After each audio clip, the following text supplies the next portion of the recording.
Welcome, everyone. So glad to have you here. I'm Maria Photinakis, and I am one of the panelists on this awesome panel about the immigrant experience and narratives that we share. I'd like for my awesome panel to introduce themselves. So everyone, please introduce yourself, name, pronouns, what you do, and what your connection to immigrant stories are. Who wants to go first? I'll Joy, go first. you go, Michelle? Okay, Yeah, thanks. okay. Well, my name is Michele Witchipoo. My pronouns are she, her. Um, Cartoonist. Right now, I have a webcomic on Webtoons that I should update regularly. And my connection to immigrant stories, I'm a first generation of immigrant parents, and I grew up in Queens, New York, which is full of various immigrant communities. Awesome. Thank you, Michelle.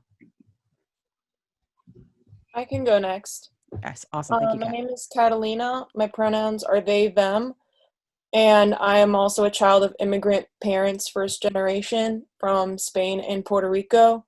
And I grew up in the greater Boston area. I make comics and graphic novels. Awesome. Thank you. Joy, David, when do you want to go? I'll go. Thanks. Joy. So my name is Joy, she, her, hers. I have an administrative day job, but I'm an occasional music writer and blogger, sometimes radio DJ, former comic book and manga fan, and I immigrated to the US when I was 9. Awesome. Thank you, Joy. David. Yeah, hi. I'm A. David Lewis, he, him. I'm an assistant professor at MCPHS University, and I work with a number of immigrant students. I'm the great-grandchild of immigrants, which I try not to lose sight of at any point. And I write the comic series Kismet, Man of Fate, the first Muslim superhero, now himself an immigrant to the Boston area. That's awesome. Thank you. And again, I'm Maria Photinakis, she, her. I am also a cartoonist. I live in the greater Boston area, and my parents are immigrants from Greece, so I'm a first-gen kid as well. So thank you, panelists. Thank you for introducing yourselves. So we brainstormed a ton of questions about pop culture, our lens as immigrant kids, and our interest in the immigrant story.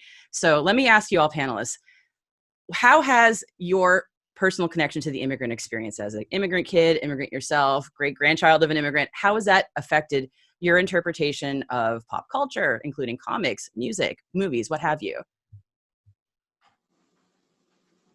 Joy, I'll start with you. Okay. Okay, so how do I digest pop culture? So I keep looking for stories, not just that mirror my own, but also even just people who look like me, right? So I just recently moved to Western Mass. It's 6%, 6 to 7% Asian in all of Massachusetts. Yeah. So there are not a lot of people who look like me running around here. I'm originally from California, so I've been kind of used to that. But even then, still, I'm from the Philippines originally, so coming from there, we were totally brainwashed to like, America's great, America's beautiful. This is the pinnacle of like existence. So I've been raised wanting to be white, which I could never be. And I couldn't even try to pass in any way, shape, or form. So in terms of trying to find those stories that doesn't exotify Asians, doesn't somehow whitewash it for, Western audience has been really, really difficult. So kind of trying to find something. I mean, yeah, okay, I can watch, dramas made in my country, but I'm not there. And also, since I moved here while I was young, I'm also American. Right. Exactly. So where's that balance? So I'm always trying to find the stories that matter to me and that I can identify with. And unless other Asian Americans are doing that, I feel like that's a very hard niche for a Western producer to try to get into, because it's just there. That's right. The experience just isn't there. So right. Yeah. I don't mean this in jest in any way. I mean this sincerely. Sort of the converse to Joy's experience, I'm allowed to be white.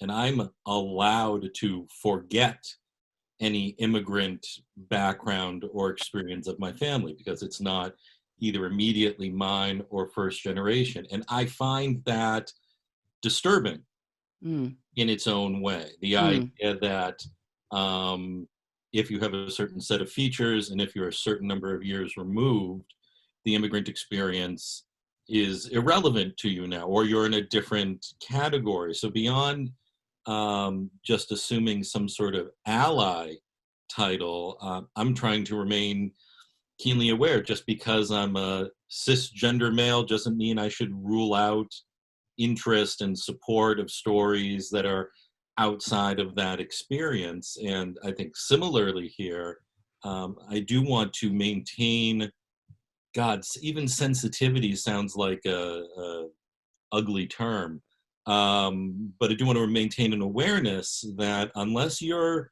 Native American or were brought here aboard a slave ship, we're all immigrants. Some of us dealing with it more keenly and directly in their everyday lives. I'm sensitive to that, certainly, as well.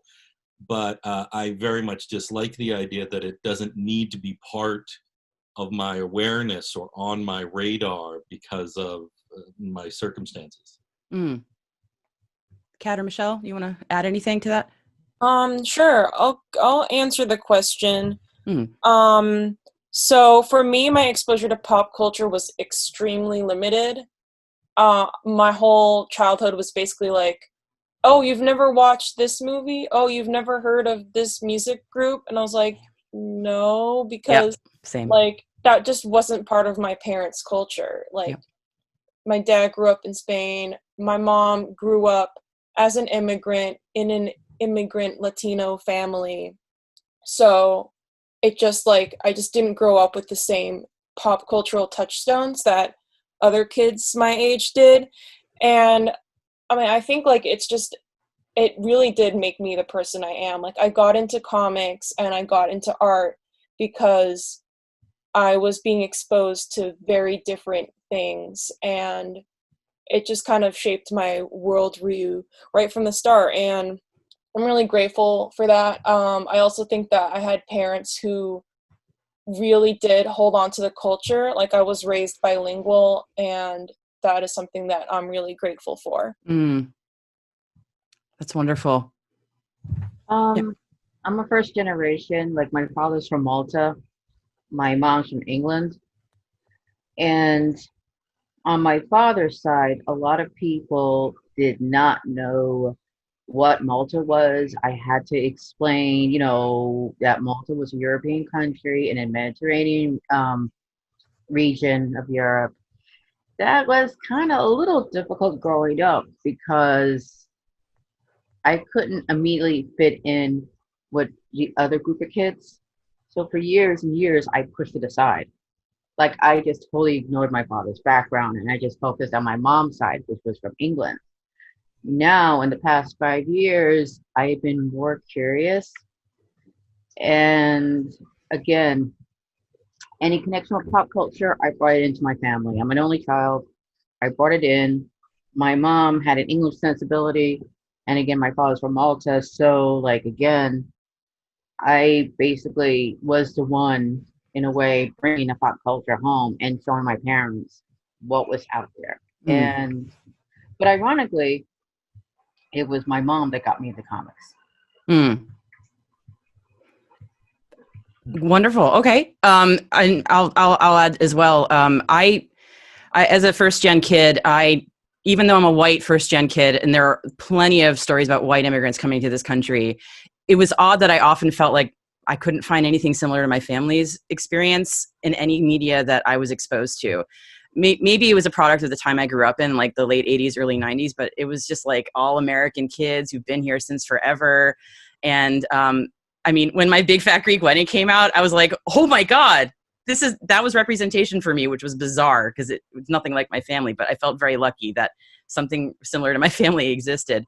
But to this day, I still find myself gravitating towards immigrant stories because this is where I feel at home. Like I don't feel at home in these other stories about like people who've been here for forever, or like they don't they're just like American, whatever that means. Unless you're hyphenated, I can't really connect to it really personally. And I grew up in Chelmsford, which is right next to Lowell. My community was in Lowell, Massachusetts, which is a very immigrant heavy city. And that's just like where I'm most comfortable with other people who are like, they've got a connection somewhere else, and we're trying to manage being in those two worlds at once.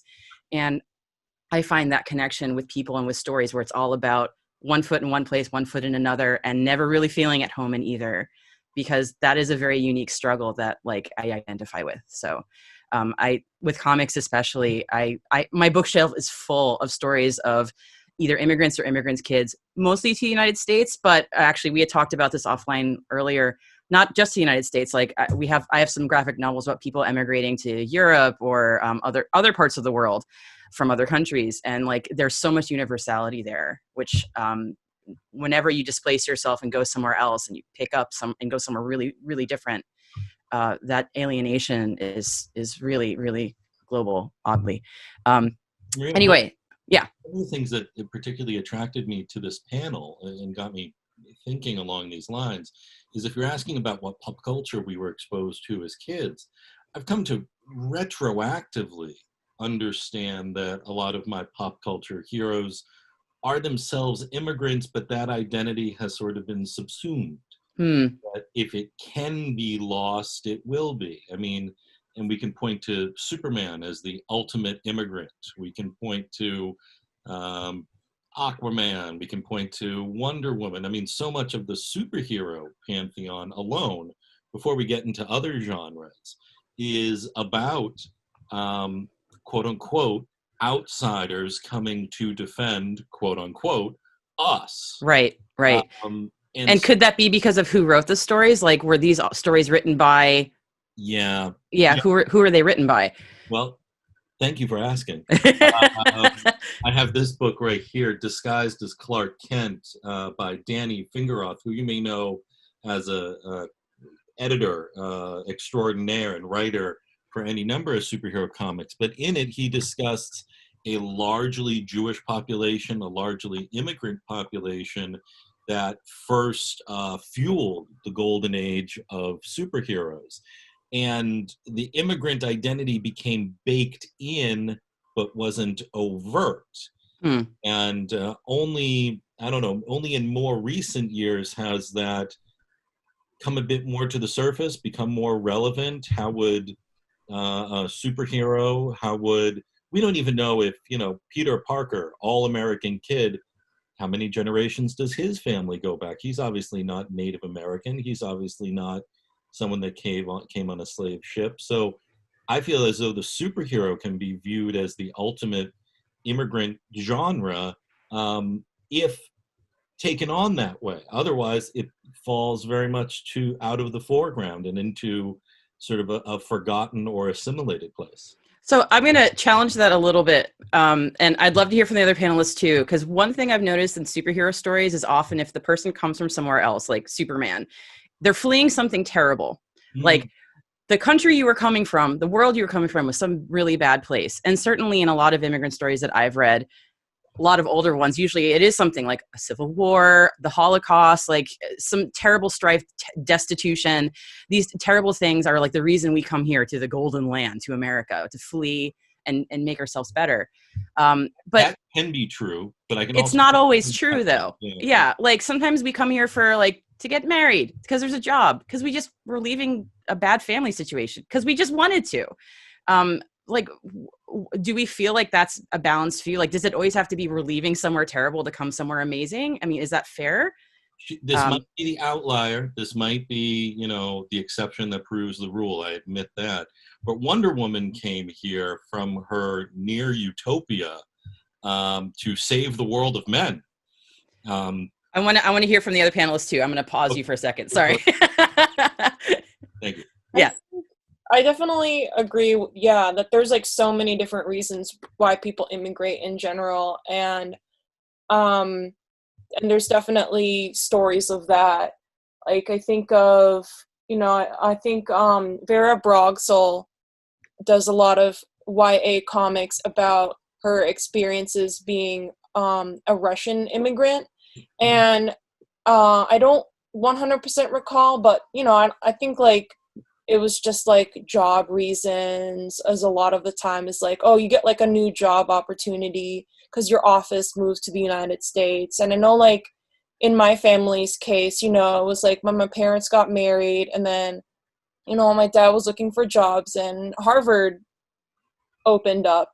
And so I think it's good to have just like the wide range of reasons and experiences and why people are immigrating.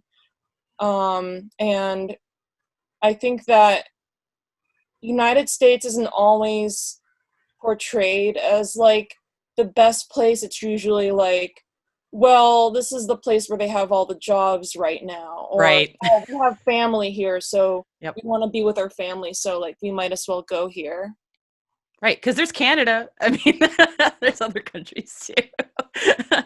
Yeah, that was making me think of this graphic novel, Almost American Girl by Robin Ha, because her mother, yeah, I love this graphic novel. It came out really recently. Her family, her mother and her, she's the narrator, they came for basically marriage and to just kind of leave a society that wasn't really working for them. I'm summarizing that very badly, but it wasn't like strife. It was I guess, more modern reasons. I don't know if we want to couch it that way. But Joy, Michelle, did you want to add anything to that?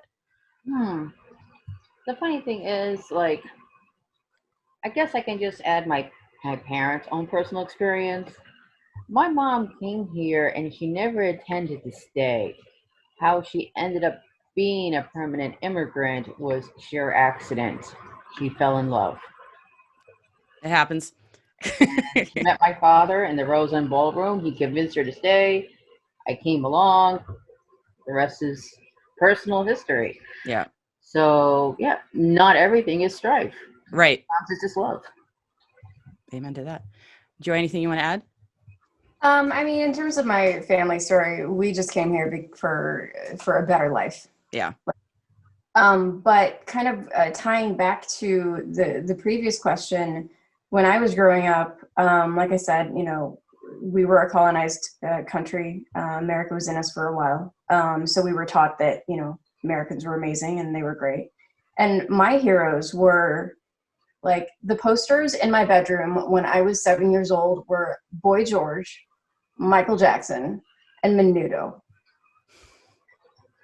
So no Filipinos. And all of them are kind of oddballs in their own way, right? So I haven't fully fleshed out this thought, but I'm kind of wondering, where was I going? What was I thinking of? And kind of, I know this is a little bit abstract, but thinking back on the Superman story, it's like, okay, so you have an alien immigrant landing in Kansas.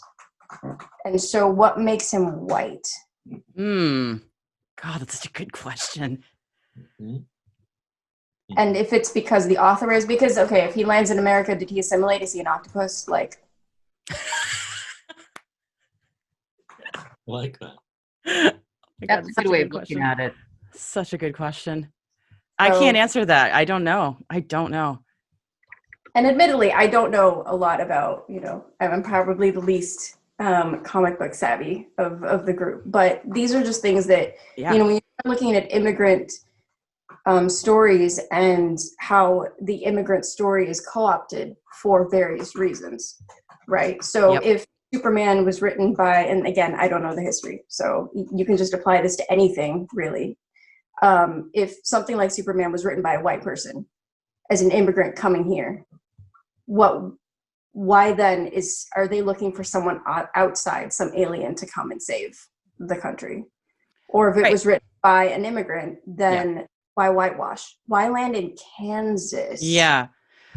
Maybe it was a product of its time when it was initially written, because I think it was initially written in the 1920s by a Jewish American. They did some early drafts of it under a different name, but it didn't come into print until the late 1930s. Right. And they were already, as Jewish kids from Cleveland and Canada, respectively, they were already, I don't know that I want to say they were looking to assimilate, but they were looking to deliver a product that would go to all audiences or go to a mainstream audience. So putting their own Jewish or immigrant identity forward didn't seem marketable at that time. It was more marketable for him to be a literal alien crashing from another planet than to Really be. was. It was to Wow. leave Yeah. metaphor there, but not the literal experience there worked far better.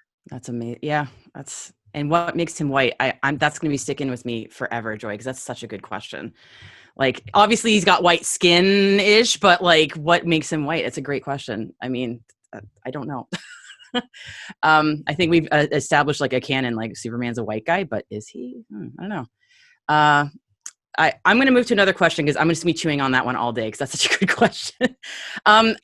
We've been talking a lot about like our own personal connections to immigrant stories, but do you have to have a personal connection to an immigrant story to find them compelling? Like, are they universal, or do we consider them, like, if we're writing them, like I write them sometimes, is our audience just other people with that personal connection, or do we feel they can go to anyone? Anybody? I don't want to take that one. All right, I can move to a different question if we don't want to answer. No, I think it's universal. Okay.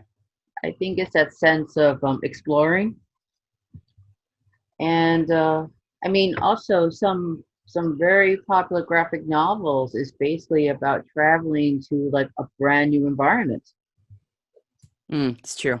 So it's like the quest archetype, I guess, Exactly. in a way. No matter what your situation is. So. That's true. So, you agree with that? Okay. Very much so. Okay, I'll move on to another question. It sounds like we've covered that one a little bit. Mm-hmm. Anyone have any specific immigrant or immigrant adjacent stories that they want to highlight from any media type? Anyone want to talk about like a favorite of theirs or something they'd like to share? I can share one. Go ahead, Kat. So I mentioned her before, but I think that 2 comic books by Vera Brogskol, or Broskel, I think I pronounced it wrong the first time. It's Broskel, yeah. One is called, shoot, I should just go over to my comics library and like literally. Is it Be Prepared? Is that one of them? Yes, one of them is Be Prepared, and the other one is called Anya's Ghost. Mm. And these are 2 graphic novels. One of them is fictional, and the other one is fictionalized memoir. And they talk about they're based on the author's experiences being, I think she came from Russia to the United States when she was really little, which actually reminds me of how I was born in Spain, but like I don't have any recollection of living there. I came to the United States when I was a baby. It reminded me of that, and I think her comics do a really great job at showing like this kind of like awkward divide that you have between other kids who aren't immigrants. But then she also shows in Be Prepared the awkwardness, actually in both graphic novels, the awkwardness of like being with like your own people. Like, yep.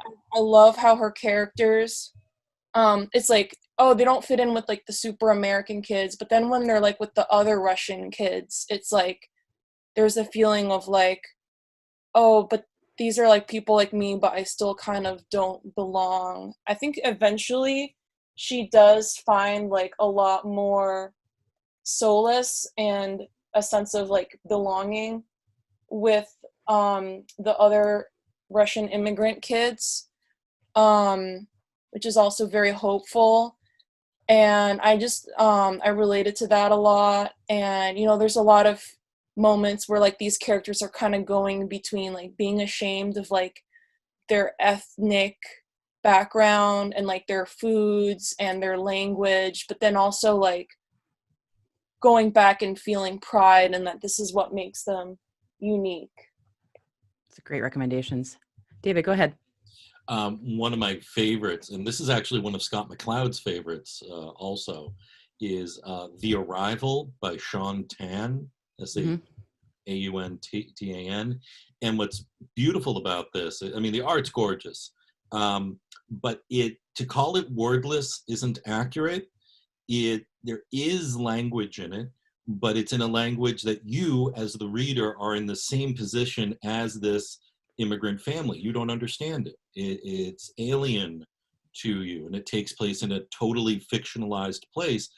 The family itself looks passably Caucasian. I mean, this is a putting what might be a white reader in the experience of an immigrant family sort of lost in this new place, or negotiating this new place. I think it's done so beautifully, and I find it very relatable, particularly for those who have never put themselves in immigrant shoes. It's a great recommendation. Joy, Michelle, any narratives you'd like to highlight? I was looking up Persepolis. Oh, yes. I mean, Persepolis. the whole story is about her. Yeah, exactly. That's the one. I was looking it up on my iPhone, excuse me. Yeah, I have props. Thank you. But that's an excellent example. And that does not involve the United States. That is not an immigrant. So that's, again, talking about the universality of some of immigrant stories. No U.S. in that story, aside from the political machinations. So it's a great recommendation. Thank you for the prop, yeah. Oh, you got it. Joy, anything you'd like to highlight? Not in the comic book world. Mainly because, like I said, I'm not particularly versed, especially in the modern comic books. It's all good. The one thing I would like to highlight is a novel by Ocean Vuong, On Earth We're Briefly Gorgeous. Ooh. So there are no pictures, but darn it! He's a poet, so he creates a lot of good imagery. So I challenge comic book readers to try this. I want to just kind of point out, though, the danger may be a strong word, but just a caution of universalizing immigrants. Sure. Because, there is a danger of assuming that sympathizing or being put, like in David, your example, having this story and being able to, put yourself in an immigrant's shoes, let's say, which, yes, okay, you have a new experience, you can sympathize it, but for white readers, you can put the book down. Right. So the danger is not in, I encourage everyone to be emotionally open and be emotionally receptive, right? And to sympathize. But I'm not without sounding too harsh, don't feel that the sympathy means you understand what is necessarily going on in anyone's, not even just my story or a current immigrant story who doesn't look white, who can't pass, right? In anyone's story. So just a caution of, again, just because you love a certain thing, or just because you love Black Panther doesn't mean you know what it is to be Black. We know that, right? So the same kind of thing. So just be careful when you universalize an immigrant story. So I just want to bring that up. Fair caution. Absolutely. But keep in mind, though, anything, going back to Joy's book that she brought up, anything could be turned into a graphic novel. Fair enough. Who knows? No, I'm just putting it out there, Can I do a quick plug before Q&A, Tracy? I see that we're almost at time. One of my absolute favorites is American Born Chinese, because it talks about both the immigrant and the diaspora experience. It's accessible to young readers, and it also addresses racism really, really, really, really in a very challenging way. If people haven't read it, it's my absolute favorite, because not a lot of books tackle both what it's like to be an immigrant contrasted with the diaspora kid, and doing that in the same time and tackling racism is he does a lot so successfully in that book. So yeah, that's my plug. Yeah, I second that plug. Okay, that's us. Well, no, we got some questions and some comments. So we'll start with a question. Are there any particular comics that helped you connect with a culture? I'll actually further go along with American Born Chinese, and actually everything that Jean Nguyen Yang has done, or has, because he's collaborated with a lot of other Asian American artists, and I think to me, like, that gave me like a really valuable window into that experience. Like what Joy was saying, where it's like, you know, you can't like really know what it's like, but I think that something that comics does so well is it allows you to have like such a internal and personal look that allows you to have much greater sympathy and empathy for people from different backgrounds.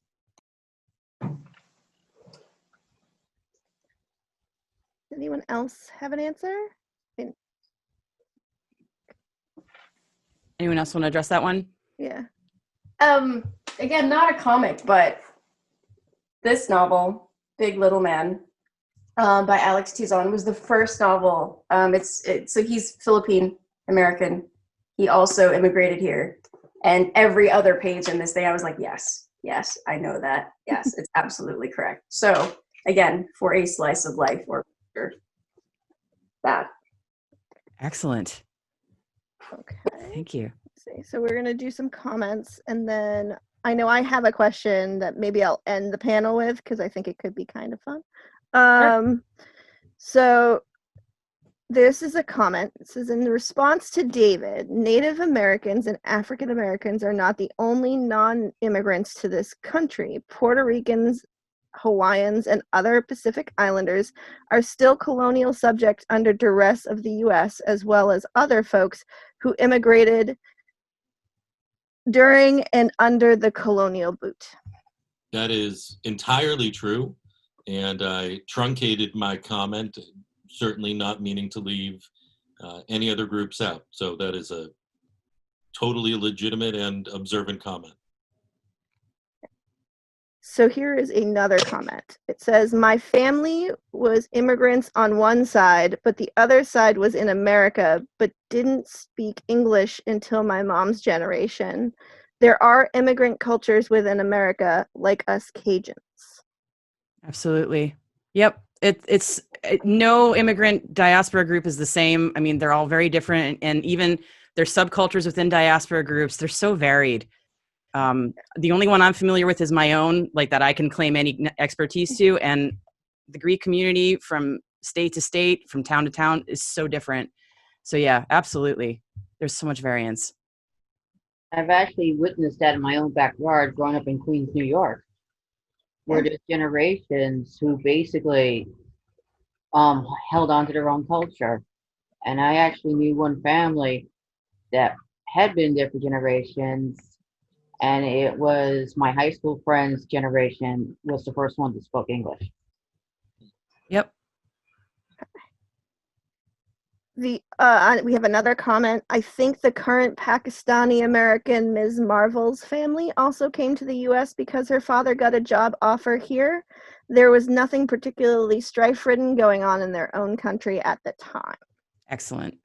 Yeah, I feel like I kind of cribbed it as a more modern reason, and that's just my own mental way of putting it. But like, certainly there are people who come to other countries because of strife reasons, but it is refreshing to me to see people to be like more mundane things like falling in love, getting a job, like just leaving a family they don't like. I'd like to comment that it's kind of refreshing to see, you know, people who are immigrating from countries that kind of have, like, in our mind, it's like, ooh, is that kind of like a bad country to live in? It's like, no, it's not. But, you know, people just move for different reasons. And, you know, a lot of people have this like very negative idea of the Middle East, but it's just like, you know, they're just like any other family that they have different reasons for moving that isn't just like escaping a war zone. Yeah, it's a Absolutely. particularly white American point of view to be like any other country that's not America is worse. So coming here is better. Like, that's definitely not the case. It's absolutely a narrative that you see so much, especially in comics. And it's so refreshing to have that moment of, well, we just came here because of a job. Like, that current run of Ms. Marvel is one of my favorites, honestly.